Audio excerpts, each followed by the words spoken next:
আসসালামু আলাইকুম প্রিয় সপ্তম শ্রেণীর শিক্ষার্থীবৃন্দ, আশা করি সবাই ভালো আছো। অনুশীলনী 1.2 এর নতুন ক্লাসে তোমাদের সবাইকে স্বাগত।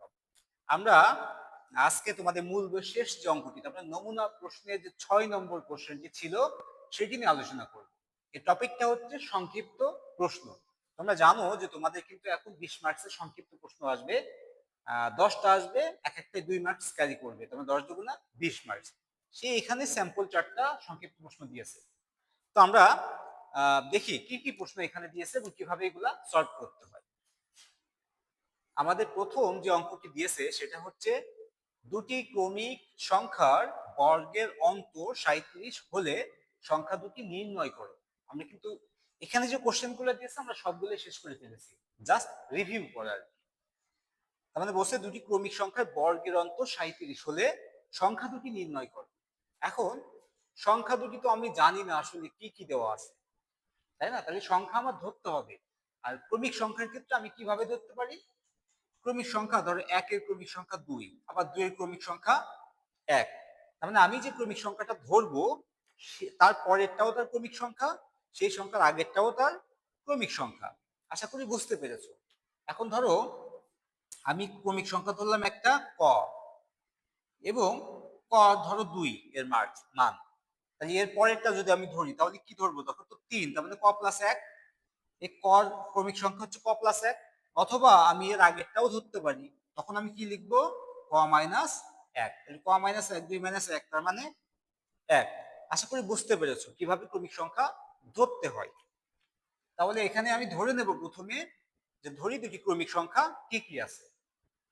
লিখি ধরি দুটি ক্রমিক সংখ্যা ক ও ক প্লাস 1। এই পরেরটাই ধরলাম। ওকে, তাহলে আমাদের কি বলছে? এদের বর্গের অন্তর, তার মানে বর্গের বিয়োগফল। এদেরকে বর্গ করতে হবে, বর্গ করে এই দুইটার বর্গকে বিয়োগ করতে হবে, করলে আমি কত পাবো? 37 পাবো। তাহলে আমি একবার যদি এটাকে লিখি তাহলে লিখবো প্রশ্ন মতে, দেখো এদের বর্গ বিয়োগ করতে গেলে এটা যেহেতু বড় সংখ্যা মানে পরের সংখ্যাটি, এর বর্গ থেকে এর বর্গটি বিয়োগ করতে হবে, কারণ বড় সংখ্যা থেকে ছোট সংখ্যা বিয়োগ করতে হয়।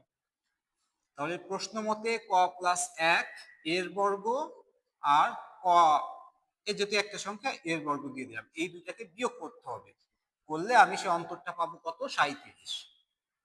এবার জাস্ট ক্যালকুলেট করতে পারলেই আমরা পেয়ে যাব কোনটার মান কত। তাহলে দেখো এটাকে এ ধরো, এটাকে বি ধরো, তাহলে A plus B whole square. সূত্র কি? A square plus 2ab plus B square. তাহলে সূত্র হচ্ছে A square plus 2ab plus B square, এই মাইনাস এই মাইনাস, এই কয় স্কোয়ার ছিল কয় স্কোয়ার সমান সমান 37। ওকে, তাহলে থাকতেছে কি? কয় স্কোয়ার প্লাস 2 এর সাথে 1 গুণ করো, 2 কে 2, এর সাথে ক গুণ করো, তাহলে 2 ক, যোগ 1 এর স্কোয়ার মানে 1, বিয়োগ কয় স্কোয়ার সমান সমান 37। দেখো তো এই মাইনাস কয় স্কোয়ার আর এটা হচ্ছে প্লাস কয় স্কোয়ার, তাহলে এর আগে কোনো চিহ্ন নাই মানে কি? এটা প্লাস। প্লাস কয় স্কোয়ার মাইনাস কয় স্কোয়ার কেটে যাচ্ছে, তাহলে এখানে কি থাকতেছে দেখো তো? 2 ক যোগ 1 সমান সমান 37। ওকে, 1 কে আমরা ওই পাশে নিয়ে যাব, তাহলে 1 এই পাশে ছিল কি যোগ আকারে, তাহলে সমানের ওই পাশে গেলে কি হবে? বিয়োগ হবে। তাহলে লিখতে পারি 2 ক সমান সমান 37 বিয়োগ 1, বা 2 ক সমান সমান 36। দেখো তো 2 এখানে কি আকারে আছে? কয়ের সাথে গুণ আকারে। আমি যদি এই পাশে নিয়ে যাই ভাগ হয়ে যাবে, তাহলে আমি ওই পাশে নিয়ে গেলাম। তাহলে 2 দিয়ে 36 কে কাটো, কত হয়? সরি 18। তার মানে ক ছিল একটি সংখ্যা, তাই না? তাহলে একটি সংখ্যা আমরা পেয়ে গেলাম 18। আর একটি সংখ্যা কি হবে? ক প্লাস 1, তার মানে 18 যোগ 1, তাহলে কত হবে? 19। আমি লিখতে পারি অতএব একটি সংখ্যা 18 আর অপর সংখ্যা 18 যোগ 1 সমান সমান 19। এটাই হচ্ছে আমাদের অ্যান্সার। আশা করি তোমরা এটা খুব ভালোভাবে বুঝতে পেরেছো। ওকে, আচ্ছা এবার আমরা খ নম্বরটি দেখি। আমাদের খ নম্বরে বলছে √32/54 সংখ্যাটি মূলদ সংখ্যা কিনা যাচাই করো। তার মানে এই সংখ্যাটি মূলদ সংখ্যা হবে কিনা সেটা আমাদের দেখতে হবে। আমরা জানি পূর্ণবর্গ সংখ্যা যদি হয় তাহলে তার বর্গমূল করলে হয় মূলদ সংখ্যা। তাহলে আমরা দেখতে হবে এই দুটো সংখ্যা পূর্ণবর্গ সংখ্যা আছে কিনা অথবা তাদেরকে রূপান্তর করা যায় কিনা কাটাকাটি করে। তাহলে খতে আমাদের যে কোশ্চেন দেওয়া ছিল সেটা হচ্ছে 32/54। দেখো তো একই রুটের মধ্যে যেহেতু আছে তাহলে এদেরকে কাটাকাটি করা যাবে এবং দুইটাই জোড় সংখ্যা। তাহলে কত দিয়ে কাটতে পারবো? মিনিমাম 2 দিয়ে। 2 দিয়ে যদি আমি কাটি তাহলে 32কে কাটলে কত হবে দেখো তো? 16 হবে। আর 54কে কাটলে কত হবে? 27 হবে। তার মানে এটা একটু এখানে দেখাই দিই। 2 দিয়ে কাটো তাহলে 16 দুগুনি 32, 2 দিয়ে কাটো 27 দুগুনি 54। এখন দেখো 16 একটি পূর্ণবর্গ সংখ্যা, তাহলে 16কে যদি বর্গমূল করি আমরা পাবো 4। কিন্তু 27 কিন্তু পূর্ণবর্গ সংখ্যা নয়। তাহলে 27কে তো বর্গমূল করা যাচ্ছে না। কিভাবে লিখতে পারি দেখো তো? আমরা এই রুটটাকে যদি আমরা আলাদা করে দিই, দুইটার উপরে রুট আছে, তাহলে এটাকে আমরা লিখতে পারি এইভাবে লিখতে পারি। এখন দেখো তো আজ একটু ভেঙে দিই তোমাদের। 16কে আমরা কি লিখতে পারি দেখো তো? 4 স্কোয়ার অথবা 4 গুণিত 4, এটা তো লিখতে পারি। ওকে। 27কে আমরা কি লিখতে পারি দেখো তো? 9 গুণিত 3, 3 নং 27। তাহলে এই 4 গুণিত 4 আর এখানে 9, তাই না? আমাদের 3 গুণিত 3 9, মানে 9 যদি বর্গমূল করি আমরা কত পাবো বলো তো? পূর্ণ সংখ্যা 3 পাবো। আর এই 16কে বর্গমূল করছি, তাহলে 16কে বর্গমূল করলে আমরা কত পাবো? 4 পাবো। এই যে 4 গুণিত 4 আমরা দেখালাম, এটা তোমাদের দেখানো লাগবে না। এটা দেখালাম কি জন্য? যে এটা পূর্ণবর্গ সংখ্যা, এই জন্য। পূর্ণবর্গ সংখ্যার ভাজক সংখ্যা একই ভাজক দুইটা দুইটা করে থাকবে। দেখো এর ভাজক 4 আর 4 দুইটাই আছে। তাহলে একে যখন বর্গমূল করব তখন আমি পাবো কয়টা? সে ভাজক থেকে একটি ভাজক আসবে, তাহলে 4। ওকে। 9 মানে কি? 3 গুণিত 3। 9কে যদি বর্গমূল করি আমি তাহলে পূর্ণ সংখ্যায় কত পাবো বলো তো? 3 পাবো।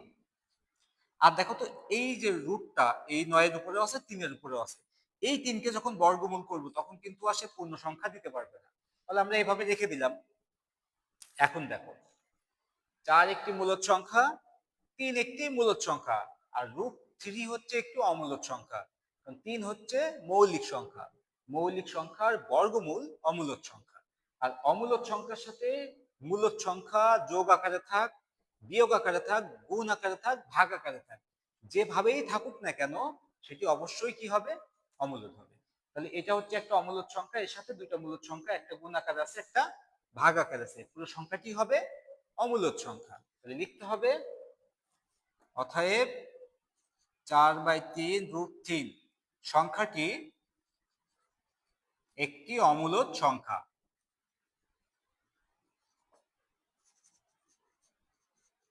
ওকে, আশা করি তোমরা বুঝতে পেরেছো।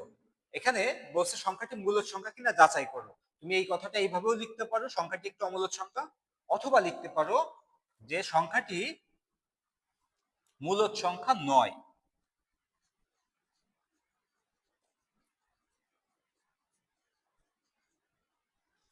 ওকে, আশা করি খুব ভালোভাবে তোমরা এটা বুঝতে পেরেছো। আমরা এবার গ নম্বর অঙ্কটি দেখি। আমাদের গ নম্বর অঙ্কে বলছে 2 দশমিক স্থান পর্যন্ত 3.27 এর বর্গমূল নির্ণয় করো। আমরা ইতিমধ্যে বর্গমূল নির্ণয় করা শিখেছি, পূর্ণ সংখ্যারও শিখেছি, ভগ্নাংশেরও শিখেছি। তাহলে গতে আমাদের বলছে কি 3.27 এর বর্গমূল, তাই না? তাহলে আমরা লিখতে পারি এর বর্গমূল। তাহলে বর্গমূল যখন করব আমি তখন নিয়মটা কি বলতো? জোড়াবদ্ধ করা। জোড়াবদ্ধ করার সিস্টেমটা কি? দশমিকের আগে হবে ডান থেকে বামে, আর দশমিকের পরে হবে বাম থেকে ডানে। ওকে, এখন একটাই সংখ্যা আছে দশমিকের আগে, মানে পূর্ণ সংখ্যা, তাহলে একে আর জোড়াবদ্ধ করার দরকার নাই। এমন সংখ্যা নিব যেটার বর্গ করলে 3 হবে অথবা 3 থেকে ছোট হবে। তাহলে দেখো তো সর্বোচ্চ নিতে পারবো আমি 1, কারণ 1 এর স্কোয়ার মানে 1, আর 2 নিলে 2 এর স্কোয়ার মানে 4, বেশি হয়ে যায়। তাহলে 1 এর স্কোয়ার 1, বিয়োগ করো 3 থেকে 1 গেলে থাকে 2। ওকে, এবার জোড়ায় সংখ্যা নামাতে হয়। এখানে জোড়ায় সংখ্যা কি আছে? 27। এই যে 27 আমি নামালাম। এখন দেখো তো 27 যে নামালাম, 27-এর আগে কি ছিল? একটা দশমিক ছিল না? এই দশমিকটা এখানে চলে আসবে। আশা করি বুঝতে পেরেছো।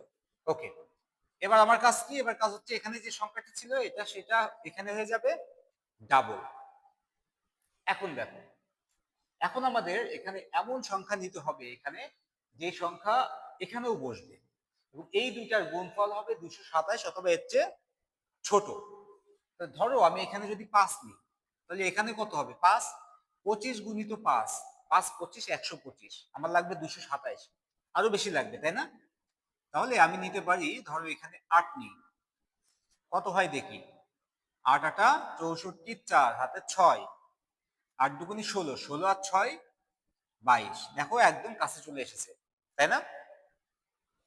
তাহলে এখন দেখো আমি এই 227 থেকে 224 যদি বিয়োগ করে ফেলি তাহলে আমার কত থাকতেছে? 3 থাকতেছে। ওকে, 3 চলে আসলো আমার। এখন দেখো এখানে কত ছিল? 18, তাহলে এখানে কত হয়ে যাবে বলো তো? 18 36, ডাবল হয়ে যাবে তার। এখন 36 আর এখানে আছে 3, যাবে? ভাগ করা যাবে? যাবে না। না গেলে তখন আমাদের কি করতে হয়? তখন আমাদের করতে হয় কি, যে এ এক জোড়া শূন্য এমনিতেই পায় সে। ওকে, এক জোড়া শূন্য সে পেলো, ভালো কথা। এখন দেখো মিনিমাম 1 নিতে হবে। মিনিমাম 1 যদি আমি নিই এখানে ভাগ করতে গেলে, তাহলে এখানে কত হয়ে যাচ্ছে দেখো তো? 361। মিনিমাম 1 যদি নিই তাও তো ভাগ করা যাচ্ছে না, কারণ এ 300 আর আমার এখানে হয়ে যাচ্ছে কত? 361।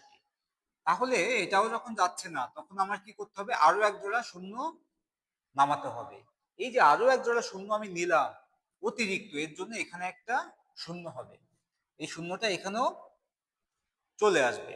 আমি কি বলছি? যে যখন ভাগ করা যাচ্ছিল না, এখানে ছিল 36, এখানে শুধু 3, তখন সে এক জোড়া শূন্য সে এমনি পেল। এক জোড়া কেন? এই যে দশমিক করতে, সরি বর্গমূল করতেছি, বর্গমূলের ক্ষেত্রে জোড়ায় জোড়ায় সংখ্যা নামে।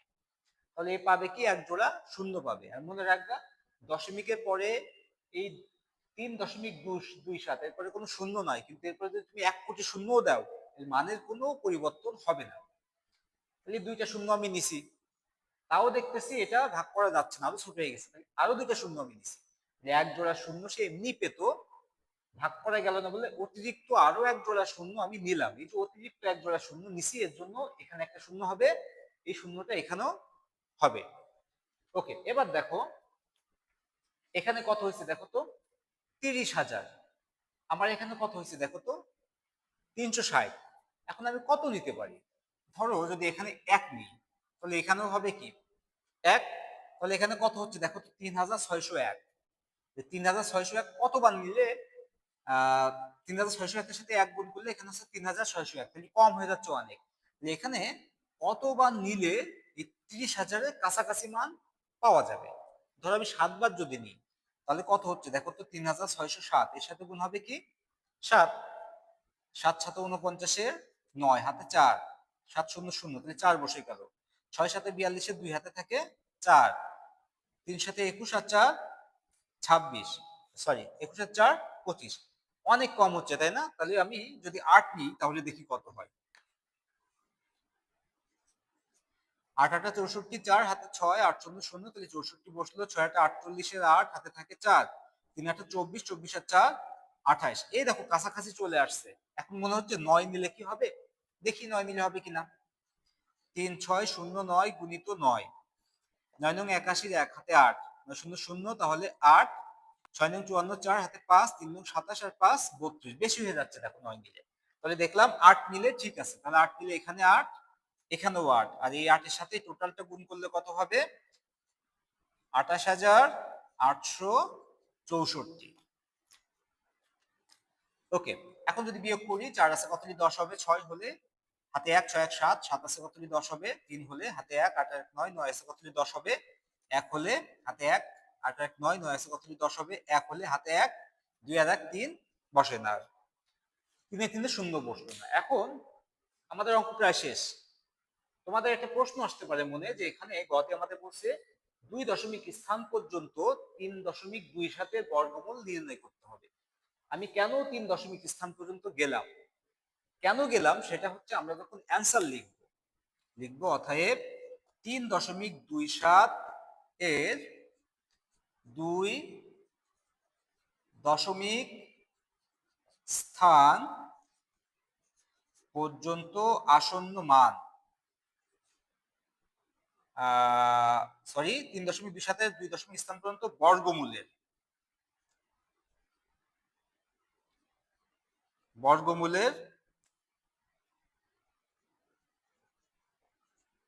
তার মানে 3.27 এর 2 দশমিক স্থান পর্যন্ত বর্গমূলের আসন্ন মান কত লিখবো আমরা? 1.81। কেন লিখলাম 1? এই দেখো, শূন্যের পরে সংখ্যাটি কত আছে? 8 আছে। আমরা জানি যেই সংখ্যা পর্যন্ত আমরা নিব 2 দশমিক পর্যন্ত, তাহলে 2 দশমিকের পরে যে সংখ্যাটি আছে সেটা যদি 5 বা 5 থেকে বেশি হয় তাহলে 1 যোগ করতে হয়। তাহলে এটা ছিল 8, এই জন্য এখানে 1 যোগ হয়েছে। এই যে 1 যোগ হবে কি হবে না, এর জন্য আমরা যেই দশমিক স্থান পর্যন্ত মান নির্ণয় করতে বলে তার চেয়ে একটা বেশি করি। আশা করি তোমরা বুঝতে পেরেছো যে কেন আমি 3 দশমিক স্থান পর্যন্ত মান নির্ণয় করেছি। তাহলে অ্যান্সার কি 1.18। ওকে, এখন দেখো আমরা 4 নম্বর কি করি। 4 নম্বর অঙ্কে আমাদের কি বলছে? 39টি চারা গাছকে কত সংখ্যক সারিতে সাজানো যাবে তা নির্ণয় করো।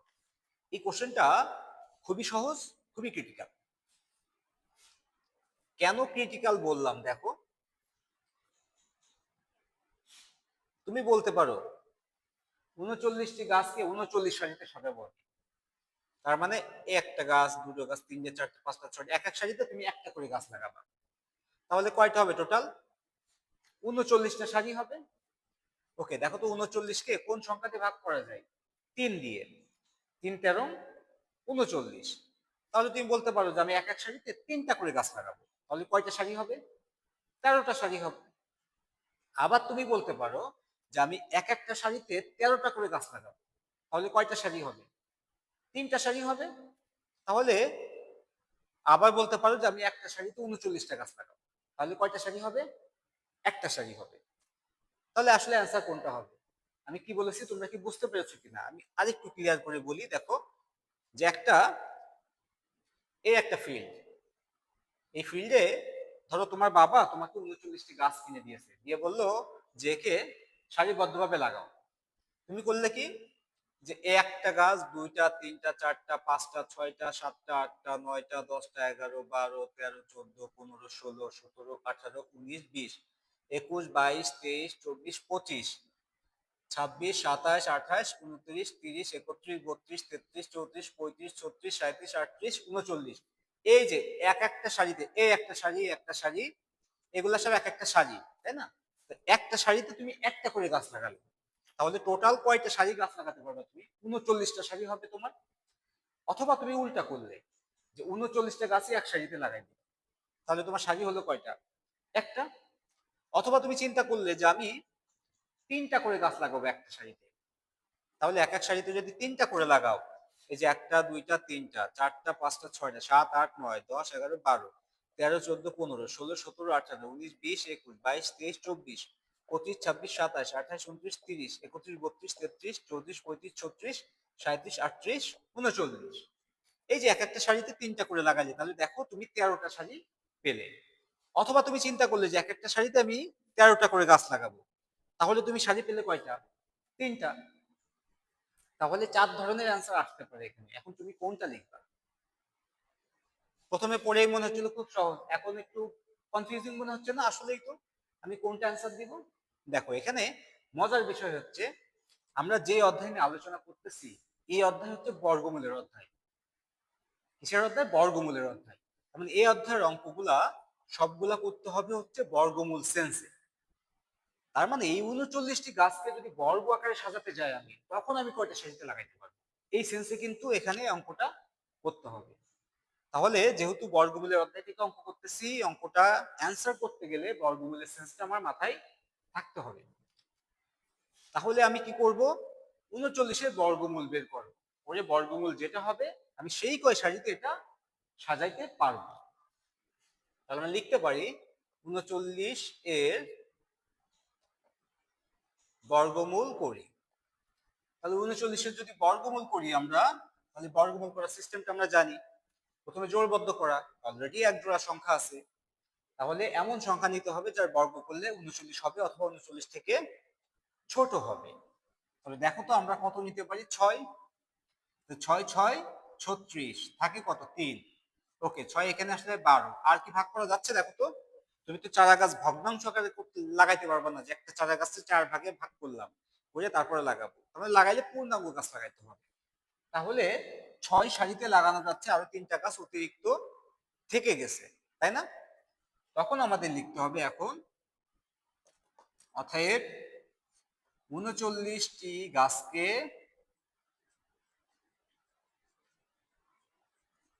বর্গাকারে সাজালে 6 সারিতে সাজানো যায় এবং অবশিষ্ট গাছ থাকে 3টি।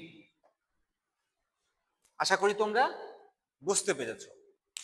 ওকে, এখন একটা প্রশ্ন তোমাদের যদি কেউ করে ফেলো বা তোমাদের মনে আসতেই পারে, আচ্ছা এই পরীক্ষার খাতায় যখন আমার সংক্ষিপ্ত কোশ্চেন দেওয়া থাকবে তখন তো পুরো সিলেবাসের উপরে, তার মানে পুরো বইয়ের উপরে আমার 20টা 10টা কোশ্চেন দেওয়া থাকবে সংক্ষিপ্ত কোশ্চেন, সেখানে এই কোশ্চেনটা ধরো এসে গেছে। এখন ওইখানে দেখুন আমি এই অধ্যায় করতেছি 1.2, এটা দেখে তুমি বুঝলে যে এটা কি করতে হবে, বর্গমূল আকারে, বর্গমূল সেন্স মাথায় রেখে এটাকে অ্যান্সার করতে হবে।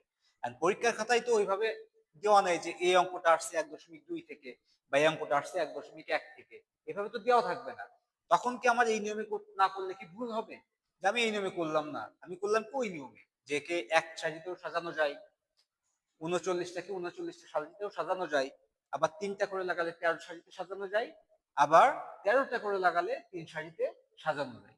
হ্যাঁ, তখন যদি ওইভাবে তুমি করো তবুও সেন্সিক্যালি ভুল হবে না, আশা করি। ওকে, তাহলে আজকে এই পর্যন্তই। আর নেক্সট ক্লাসে আমরা ইনশাল্লাহ এই অধ্যায়ের, যেহেতু মূল বইয়ের পুরো অঙ্কটা আমরা শেষ করে ফেলেছি, তো নেক্সট ক্লাসে আমরা ইনশাল্লাহ এই অধ্যায়ের এমসিকিউ নিয়ে কথা বলবো। তো সে পর্যন্ত সবাই ভালো থেকো। আল্লাহ হাফেজ।